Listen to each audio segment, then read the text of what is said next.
तमाम भारतीय लोकांनी सावध राहावं. हळूहळू सोशल मीडियावर, इंटरनॅशनल मीडियामध्ये आपला बुद्धिभेद करण्याचा प्रोपगंडा सुरू झालेला आहे आणि हिंदू समाजाचा, भारतीयांचा हा फार मोठा दोष आहे.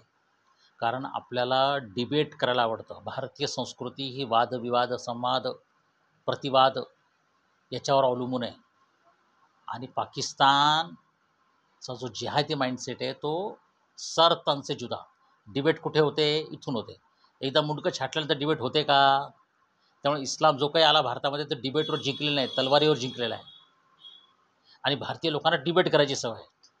चर्चा, वाद, संवाद, प्रतिवाद, वादे वादे जायते असं काहीतरी संस्कृत श्लोक म्हणायची स्वामीजी, मला आठवत नाही आता. इथून डिबेट होते आणि म्हणून हिंदूंचा बुद्धिभेद इंग्रजांनी केला. मुसलमानांनी मुंडके छाटली, इस्लामी मुंडके छाटली, औरंगजेबाची मुंडके छाटली. मग त्याला उत्तर छत्रपती शिवाजी महाराजांनी त्याच भाषेत दिलं. पण शिवाजी महाराजांनी कधी सूड नाही घेतला. आपल्याला सूड नाही घ्यायचा. कोणत्या धर्माच्या नावाने शिवीगाळ करायची नाही. पण लक्षात घ्या, इंग्रजांनी जे बुद्धिभेद केला, आता तो बुद्धिभेद होणार आहे. तो झाला आहे 75 वर्ष आपला. आता तो सोशल मीडियाच्या मार्फत होणार आहे.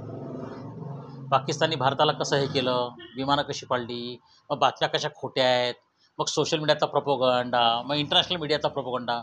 लक्षात घ्या, इस्रायलची लॉबी अमेरिकेत प्रचंड स्ट्रॉंग आहे, त्यांचे हितचिंतक जगभर स्ट्रॉंग आहेत, तरीसुद्धा हमासच्या बाजूनी सहानुभूती होती.